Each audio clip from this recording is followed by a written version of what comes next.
Hello everyone, today we'll be seeing how fast Whimsicott can beat Pokemon White version 2 challenge mode in a solo run challenge. Let's get straight into the video.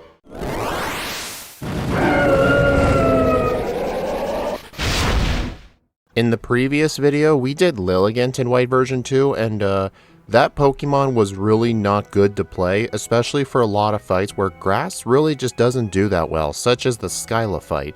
But even though Whimsicott's also a pure grass type, I think this thing's going to do quite better, and we'll definitely take a look why. If you take a look at our level up moveset, we start with Growth, Leech Seed, Mega Drain, and Cotton Spore.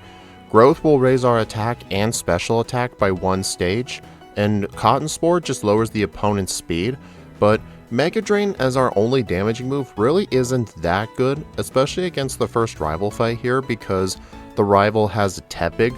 So it's going to take quite a lot of hits, but the first TM we're going to get in this entire run is Frustration, so that'll at least provide some more coverage than grass moves, you know? And if you take a look at the rest of our level up moves, at level 10 we get Gust, and then Tailwind at 28, which Tailwind is not going to be that useful. And then at level 46 we get Hurricane. It's basically like the flying type version of Thunder. I do not think this is going to have any play, especially since we don't get the same type attack bonus with flying moves. This thing is pure grass type until Gen 6 when it was given the fairy typing.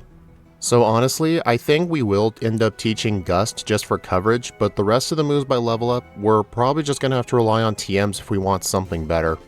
We don't get too many moves by TM, but at least we get some better options than Lilligant had. We have the usual Solar Beam, Giga Drain, Grass Knot, Energy Ball, but we do have a bit of coverage. We actually do get the TMs for Psychic and Shadow Ball, because Lilligant did not have access to those moves for coverage, so honestly, this thing might end up playing better, although one advantage Lilligant had was that its setup move was Quiver Dance, while Whimsicott is just going to have to stick with Growth, but at least with Growth we could go physical or special, so we'll see how this ends up going throughout the whole run. But we should probably take a look at our stats as well. We have 60 HP, 67 attack, 85 defense, 77 special attack, 75 special defense, and 116 speed. So honestly, in terms of outspeeding the opponent, we really don't need to worry about that at all. Plus, we have slightly more special attack than attack, but with Growth, we could really go either way. Also, while going through the Flockacy Ranch, I end up encountering a wild Psyduck, which I immediately catch. Psyduck is a really good HM user in these runs. It gets Surf, Strength, Waterfall, which serves a lot of good purposes, but the main problem is, in these runs, Psyduck is only a 10% spawn, so I won't stay here and try to hunt for one because it'll just be a waste of time. But since we got one, that means we have one HM user for those moves, because without Psyduck, I would have to catch Audino, followed by a strength user inside of the Relic Passage, such as Roggenrola or Onix. So not having to worry about that is going to be a huge time save compared to Lilligant. So now with that out of the way, why don't we go take on the first gym leader of Black and White 2, Sharon.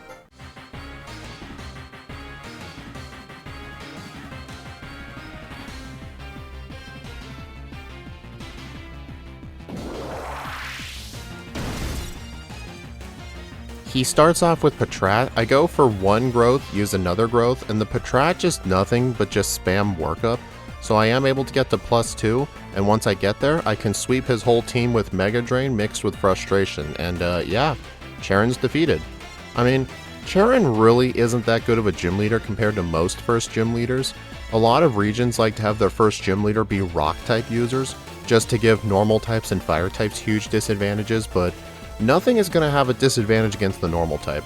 I mean, honestly, I'm not really complaining about that. Having every first gym be Rock was getting kind of repetitive.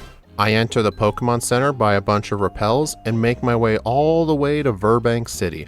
I fight all of the trainers along the way because the second gym leader is going to be Roxy, who uses poison types, and her ace is a Whirlipede, which is bug and poison, so it's going to 4 times resist grass. So I'm probably going to have to use Growth/Return, but we'll see. Oh, also, we should be glad this isn't the Gen 6 Whimsicott, because when Whimsicott was given the fairy typing, it gained a 4 times weakness to poison. If this thing was 4 times weak to the second gym leader, oh man, that fight would be absolutely brutal. While training in the Verbank complex, I go down these stairs right here to this little secret passageway, and at the very end, I can get the item Silk Scarf. This will boost the power of normal type moves by 20%, which I think is going to be extremely helpful for the upcoming Roxy fight. I go ahead down to the actual complex, fight every other trainer down here, plus some wild Pokemon. So once I finish training, I am at level 19. I do not think level 19 is going to cut it. I was hoping Roxy's gym trainers would get me to level 20, but it barely does not.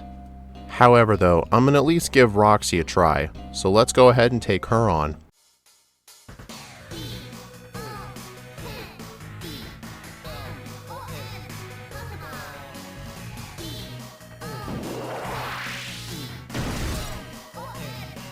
She starts off with a level 17 Coughing. I go for 1 growth, Venoshock does a lot of damage, and then once I eventually attack with Return, it does less than half. And at this moment I realized, yeah, this isn't really gonna work out. I go back into the battle again, I set up 2 growths, and then I use Mega Drain to deal around half. I'm going to try and use Mega Drain before I start spamming Return because I want to try and keep my health high. And then on the Whirlipede, I tried to use Gust on it because the Whirlipede is weak to flying type moves, but it unfortunately only did half and I get a reset. Honestly, I just keep going into this fight over and over again. I think what I should have done was just do some more training first, but for some reason I thought I could make this work. After getting 4 resets on Roxy, I realized this just wasn't going to work. I should just go back to training. And by go back and do some training, I mean just fight 1 more Pokemon to get to level 20 over the next damage rounding threshold. I was thinking maybe if I reached the damage rounding threshold, I would have enough damage to actually defeat her Pokemon. Then on the Whirlipede though, I barely ended up dying to Venoshock. I think I could actually win this fight. I just need to try and heal at least enough damage to survive a hit from the Whirlipede, and then I can 2-shot it with Gust. Which does end up happening 5 resets into the run. I get a critical hit on the Whirlipede, which actually gets me the win. So yeah, I mean, Whimsicott definitely had an easier time here than Lilligant because Lilligant's only option was growth in return, but at least this thing had Gust to deal with the Whirlipede, so it wasn't too bad. Next up, I have to watch a very terrible movie, and then I have to make a very terrible movie, fight some Team Plasma grunts to get access to a boat to Castelia, and then once we get to Castelia, we just have to do all the usual stuff, although I do get a few things. In the Battle Company building on the first floor, I get the EXP share from this guy, which I don't care about. I talk to this clown here for the rare candy, but then there's this girl right here. If you tell her what your starter was, she'll give you the respective type boosting item. I lied and told her I started with a Snivy, so I get access to the Miracle Seed. This will boost the power of grass moves by 20%. And then I go into this building right here near the northern part of the city and I get the TM for Attract. And then I go into this building on the opposite side of the Game Freak building, and then there I get access to the TM for Rest. These will all definitely come in handy. And then in the Castelia sewers, I go ahead and get the leftovers. And with all that stuff done, why don't we go take on the 3rd gym leader, Berg.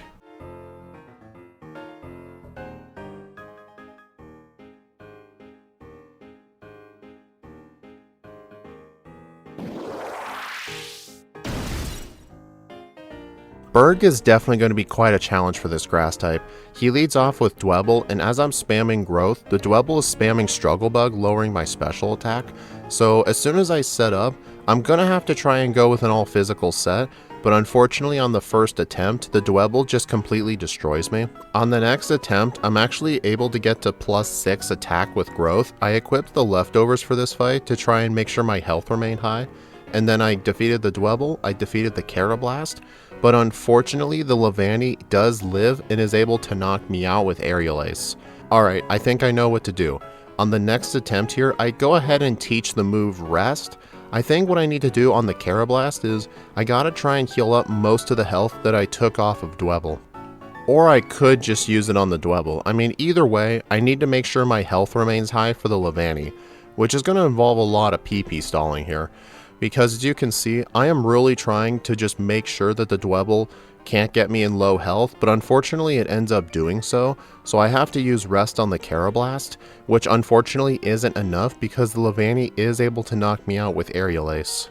It just sucks though that Dwebble is just spamming a move that lowers my special attack, because having to use a resisted return on it to knock it out while keeping my health high is super annoying.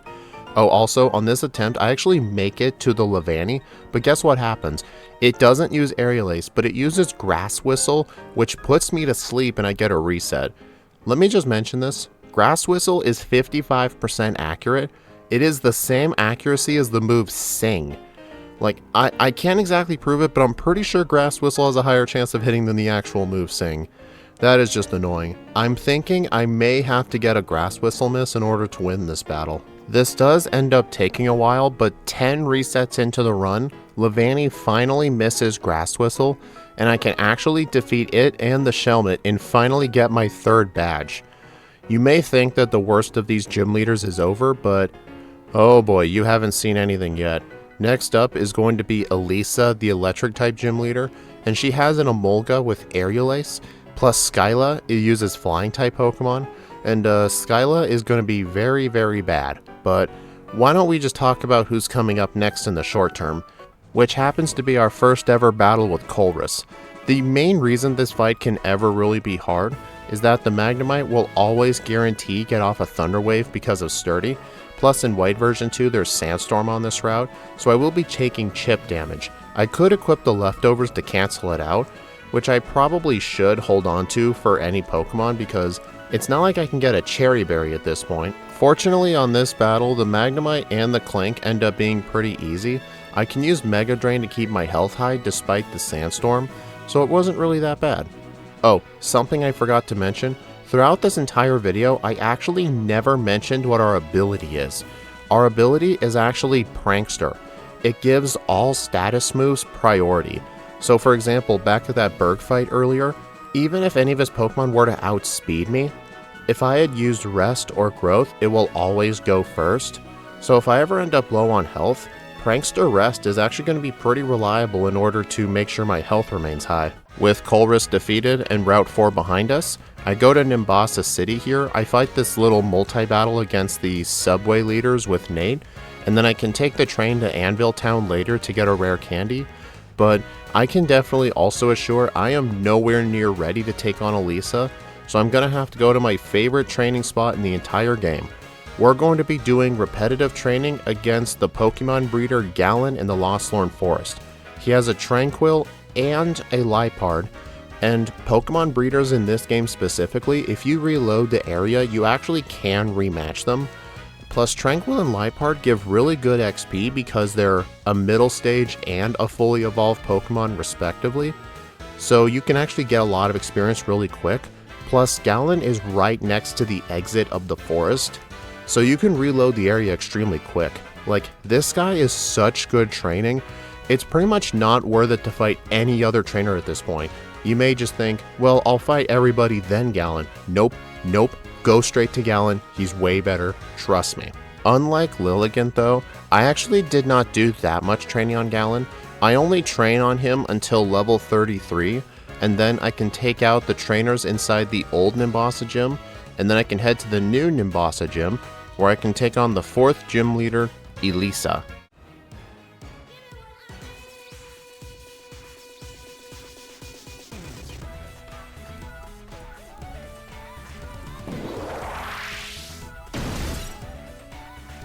Elisa leads off with a level 30 Emolga. I realized I may have made a bit of an error when planning this run. I was actually planning to use Attract on the Emolga to set up a bunch of growths for free, but I realized in order to do that, I should have made my Whimsicott male, but unfortunately I made it female, so I can't use Attract strats, but fortunately on the first try, I'm able to keep my health decently high, and I'm actually able to beat Elisa on the first try, so yeah, that was actually really good, easier than I thought it was going to be. The next mandatory battle is going to be the triple battle against Motorcyclist Charles. If you're playing Black 2, this is a rotation battle, but Since my Whimsicott's on the very far left, I don't have to worry about Tortoga coming after me, so I can use one setup of growth while Charles focuses on my HM users, and then once the HM users are dead, I can just start up attacking one at a time. I'll start with the Archen, then the Sigilyph, and then finally I'll end it off with the Tortoga, and then I can cross the bridge and enter Driftveil City. There are a few things I'm going to get here. I'm going to get the Expert Belt and some Moo Moo Milks. The Expert Belt boosts super effective moves by 20%, so it's a very universal held item. So once I get these and the Moo Moo Milks, I fight Rud right here, and then I can enter the 5th gym. Honestly, this gym is going to be the easiest for this Pokemon just because ground is weak against grass moves. But why don't we take a look at the fight, because Clay can still provide a trick up his sleeve.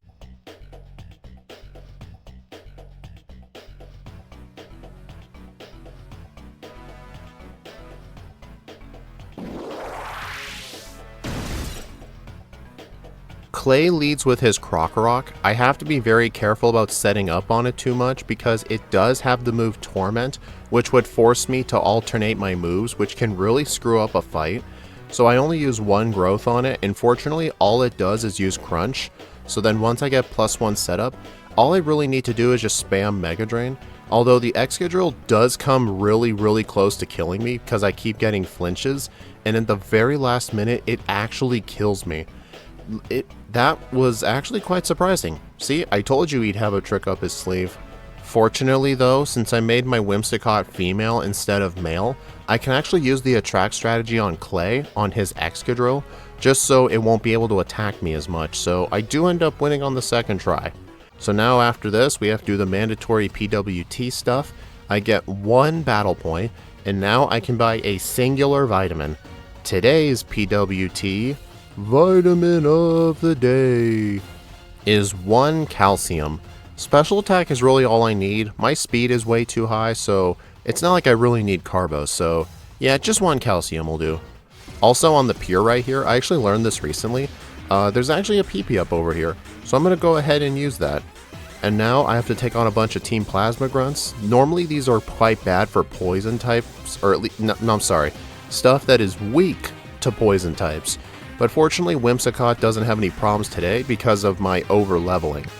So now, with the Plasma Grunts cleared out, I can make my way through Route 6, get the HM for Surf, go through the Chargestone Cave, and make my way to Mistralton City. When I enter Mistralton City, I have the choice of either taking on Skyla right away or going through the Celestic Tower to meet Professor Juniper and do some training. I will 100% do the training.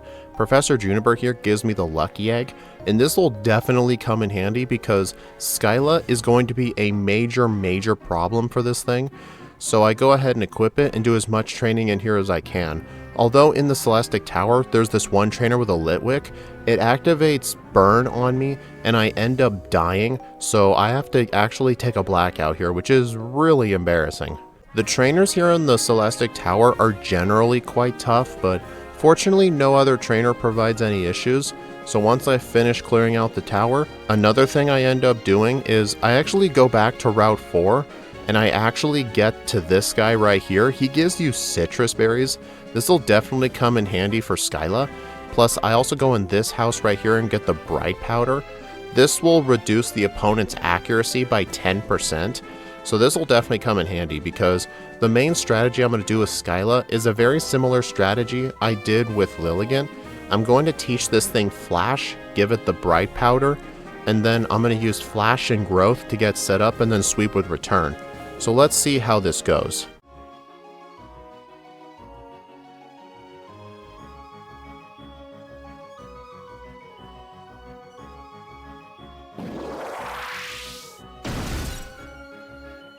Skyla leads off with her Swoobat. I'm level 51 for this fight.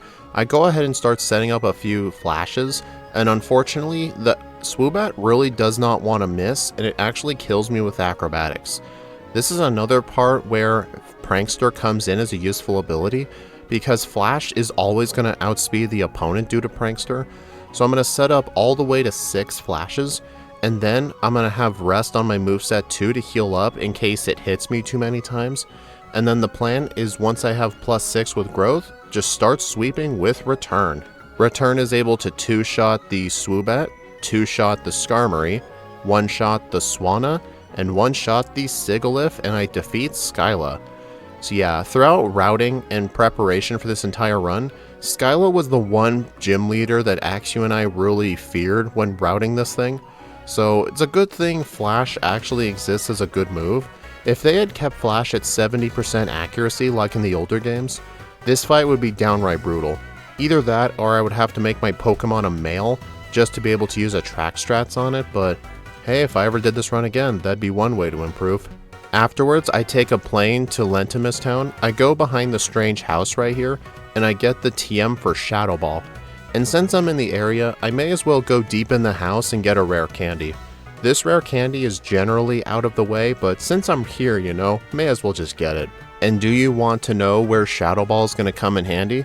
It'll actually come in handy at the mandatory double battle in Reversal Mountain with Bianca. One of these trainers right here has a Driftveil on their team, so if I don't have Shadow Ball, I really have no way to knock it out. This thing can also learn Psychic, yes, but Psychic isn't available until the next route after Undella Town, so Shadow Ball is my best bet, so it's a really good thing I was able to grab it.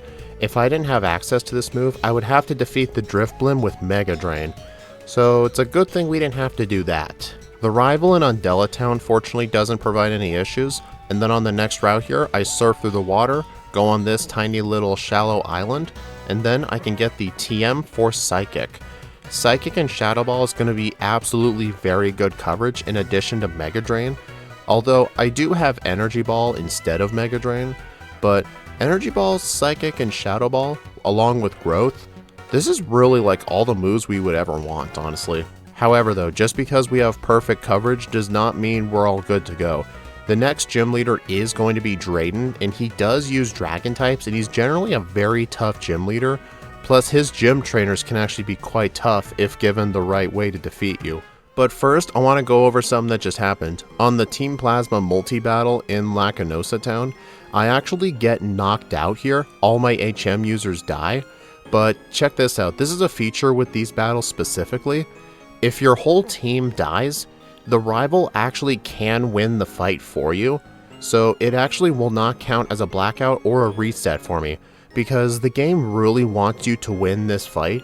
So even if you end up losing, the rival will still win for you. The only way to get a true blackout is if the rival dies as well, which fortunately doesn't happen. I get the rare candy at the village bridge, get this max ether, and then head my way to Opalucid City. I'm not going to be buying any vitamins today because waiting till all the way to Opalucid to buy vitamins is just so late. I think in most Gen 5 runs, they really are not going to need to buy that many vitamins, but why don't we go take on the 7th gym leader Drayden, and hopefully we can first try him.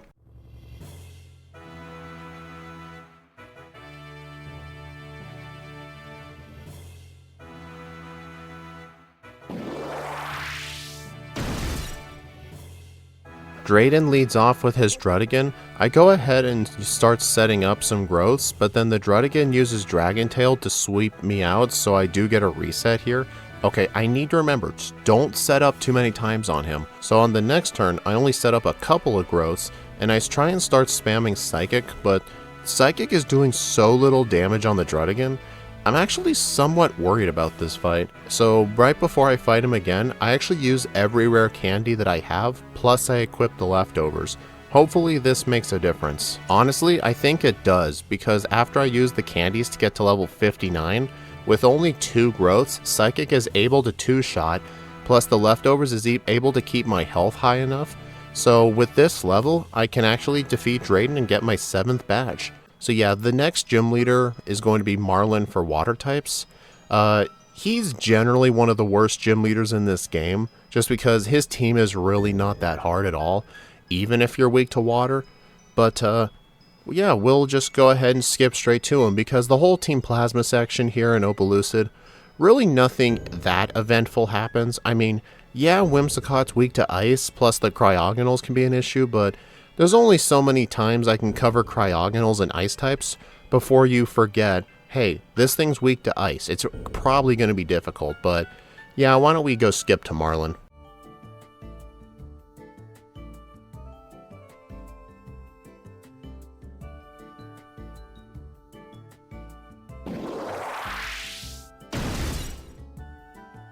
Marlon leads off with his Wailord. I go ahead and use one growth as it uses Rain Dance, and then Energy Ball one-shots it. Then on the Mantine, Energy Ball will be a two-shot. Then on Carracosta, I use one Psychic first because the Carracosta has Sturdy, so it's not worth really using Energy Ball yet if I'm going to put it in full restore range, so that's why I use a Psychic first. And then the Jellicent is a one-shot. Fortunately, it doesn't get off Cursed Body. So yeah, all 8 gyms are defeated, but since this is White version 2, just because we have 8 badges does not mean we can go to the Pokemon League. We still have to go through 2 massive Team Plasma sections. I'm not going to cover everything in these 2 sections. I'm just going to probably skip straight to the mandatory battles. The first battle I want to cover is going to be the multi-battle with Zinzolin with your rival, because this battle here can be one of the more difficult Team Plasma battles in the game. And it actually lives up to that name, because on my first attempt here, I actually let all my HM Pokemon faint because my Whimsicott died, and unfortunately the rival was just playing like an absolute idiot and actually blacked out himself, so I end up having to go all the way back to Hula Mouse City, and I had to go all the way back and do that fight again, so yeah, that's the first time that's happened in pretty much ever, which is still very surprising because Emboar is absolutely stacked against fighting Team Plasma Grunts. It's got fire moves for the ice types, and then it's got fighting moves for all the normal types, so I didn't really expect it to have any issues, but it unfortunately did. So now with part 1 done, I have to go to the Giant Chasm and do part 2 of the Plasma section. There's only 2 mandatory battles here. The first mandatory battle is against the final battle with Colress.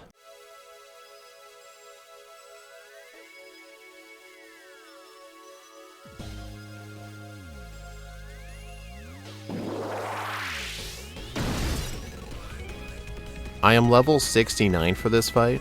The main plan here is to set up some growths on the Magneton, and then try to use Rest to get rid of the paralysis, although I do get 1 reset on my first attempt, and then on the next attempt, I just realized Flash Cannon was doing so much damage, it was just honestly quite surprising. I go ahead and enter this battle using my 2 final rare candies to get to level 71. And still, it's actually hard to believe just how hard this fight is being. Like, I had no idea that Flash Cannon was going to be doing that much damage to the Magneton. So I end up going to this fight with a new strategy. I'm going to teach Flash in the place of Shadow Ball. Shadow Ball really isn't going to help with this fight, plus I can always reteach it. I'm going to use some flashes on the Magneton to get it to stop freaking attacking and killing me.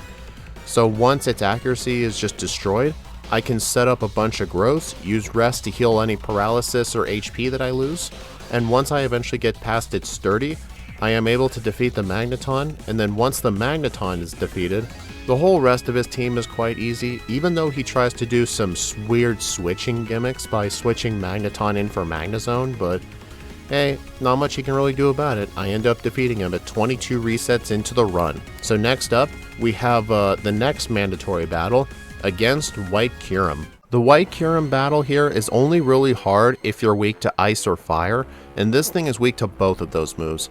I go ahead and use one Shadow Ball, it's only doing a third, and then the Shadow Ball does another third, and then Ice Burn ends up one-shotting me from almost full health. So then on the next attempt, I go ahead and just start spamming Shadow Ball again, and still, Ice Burn freaking one-shots me. I'm being stubborn at this point. White Kyurem can attack randomly because he's a wild Pokemon, so I go ahead and use more Shadow Balls. I get a critical hit. It uses Fusion Flare instead of Ice Burn, which fortunately, since it doesn't get the same type attack bonus, I'm able to actually live, and then my other 2 Shadow Balls knock it out. So now, afterwards, I have to immediately fight Getsus. N does heal my Pokemon for me, so it's not that big a deal. So let's go take on the evil boss.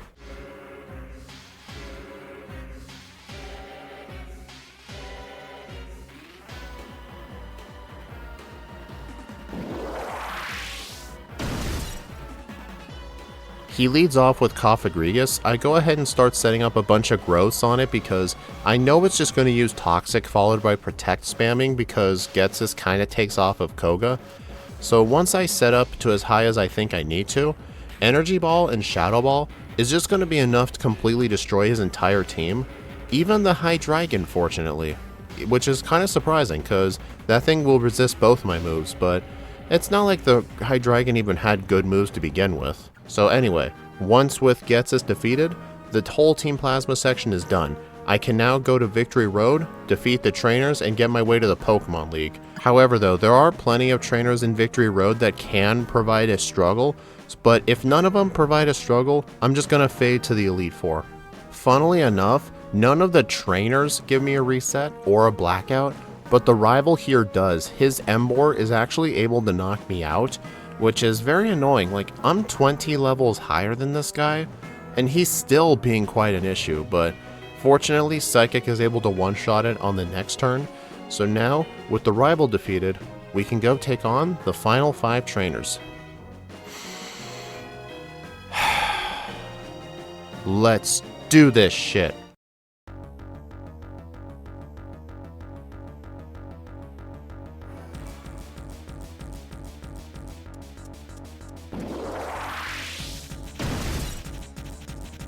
The first member of the Elite Four I take on is Marshall. His team is absolutely pathetic against grass types. His throw will just spam nothing but Bulldoze and Rock Tomb, although his Mienshao does have bounce, which can be quite scary. But fortunately, when it uses bounce, it actually missed, never even hitting me, so I end up completing this fight at almost full health. The next member of the Elite Four is Chantal.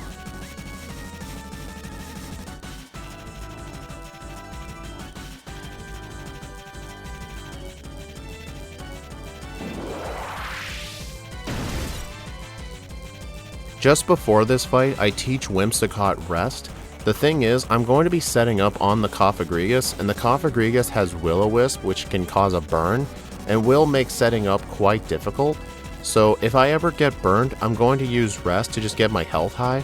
Although, unfortunately, Cofagrigus spamming Psychic and Shadow Ball, it gets so many special defense drops on me that I am able to actually get a reset in my sleep. So yeah, I don't think setting up on this thing is going to be a good idea.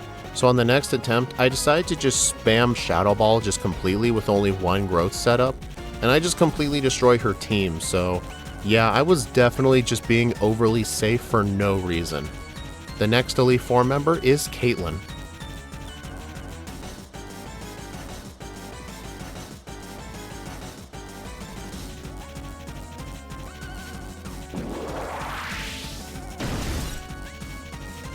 Caitlyn leads off with her Musharna. All it can really do is use an inaccurate hypnosis followed by some Dream Eaters. I only set up one growth, and once I do, Shadow Ball will knock out the rest of her Pokemon. The Metagross does barely live though, because in Gen 5 Steel still resists Ghost, so the Metagross is only neutral, but it really doesn't do anything bad to me. Now is the final Elite Four member, Rimsley.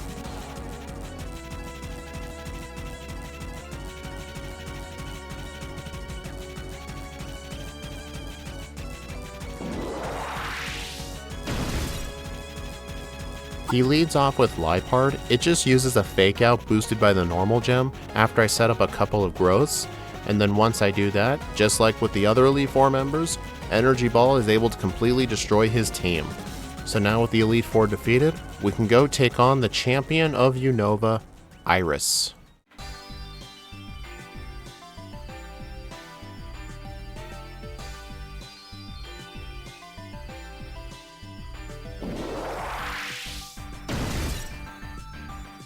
She leads off with Hydreigon. The Hydreigon does have Fire Blast, so I need to be cautious.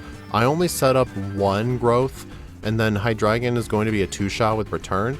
Then on the Lapras, it's a 1-shot with Energy Ball. Then on the Haxorus, I use Return, and it lives in red health, and all it does is set up a useless Dragon Dance.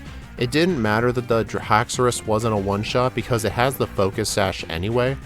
But then fortunately, the rest of her team is very easy, and Whimsicott has beaten Pokemon White 2 Challenge Mode with a real time of 2 hours, 36 minutes, and 25 seconds, with 26 resets at level 82, with a game time at the Hall of Fame of 6 hours and 19 minutes. So yeah, this Pokemon definitely wasn't as bad as Lilligant, and if you take a look at the leaderboard right here, it wasn't even close. Whimsicott actually got a time around 12 minutes faster than Lilligant, at the same level with 6 more resets. I mean, the 6 more resets was definitely kind of annoying, but that's mainly because Whimsicott had to use Growth as its setup move, while at least Lilligant had Quiver Dance, but Lilligant having Quiver Dance didn't really mean that much if the only moves it could use with it are grass moves. If Whimsicott had Quiver Dance, it would use them with Psychic and Shadow Ball, which would definitely make it kind of a powerhouse. Plus, look at the game time, roughly 30 to 40 minutes faster, which is kind of insane. So, yeah, I mean, still, that doesn't really matter. Both of these got a lower time than Charizard did, and Charizard literally had a 4 times weakness to rock types, and in the Unova games, if you're weak to rock, you are going to have an absolute hard time because of all the Pokemon with sturdy and rock moves, such as Marlon's Caracosta, or Marshall's entire team in the league. But anyway, I hope y'all enjoyed this video. Please like, comment, subscribe if you want to see more, and be for sure to follow my socials or support me through YouTube memberships. All YouTube members get access to all the patch files for every backport we've ever done on stream. So yeah, that'll be it for White version 2 this week. The game we'll be playing next week is Pokemon Yellow. We're going to be using Hitmonlee and Hitmonchan. One of them's going to be very good, the other one's going to be kind of a pain in the butt. Spoiler alert, they're both a pain in the butt. Anyway, I will see you all in the next video. Hold up, none of you left, right? I just realized I forgot to record some bonus content. I'm going to try to do some bonus content for White version 2 solo run videos. They're not going to be counted towards the actual time on the leaderboard, but they're going to be for fun. I forgot to do it for Lilligant, so let's do it for Whimsicott. I'm going to do 2 bonus battles. The first bonus fight is going to be with the former champion of Unova, Alder.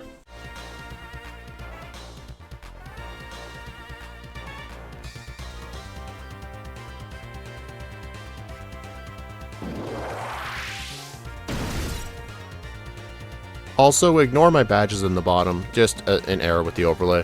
Oh well. So now on the Excelgor, I use 1 growth and I try to spam return, but even though I'm 20 levels higher than his whole team, the fact that his whole team uses bug type Pokemon actually makes him kind of a challenge, and I actually get a reset.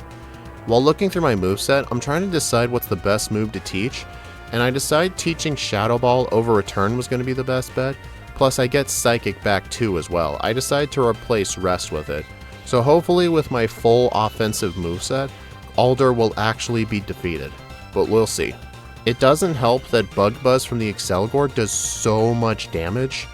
And by the time I move on to the Bouffalon, I'm only at 60 HP, which allows it to defeat me again.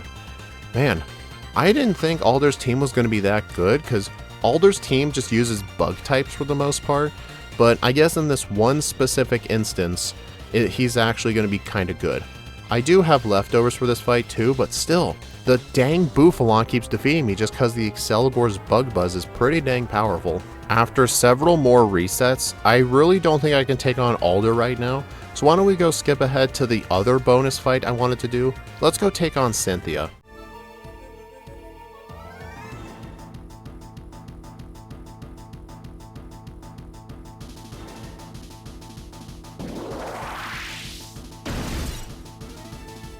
She leads off with a level 80 Spiritomb.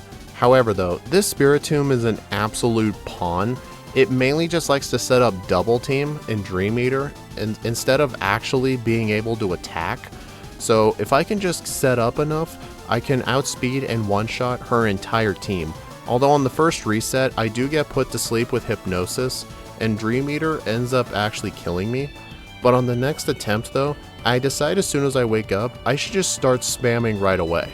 So I knock out her Spiritomb, which is what I would have done if I didn't get defeated again. Like, dude, come on, Whimsicott, you're such a piece of garbage. On the third attempt, instead of having the leftovers, I experiment to see if the Citrus Berry is going to be any better. Once I get set up on the Whimsicott as much as I think I need to, I defeat the Spiritomb, the Milotic, the Garchomp, the Glaceon, the Togekiss, and then the Lucario, so I never ended up needing the Citrus Berry. That's a really annoying thing about these challenge runs.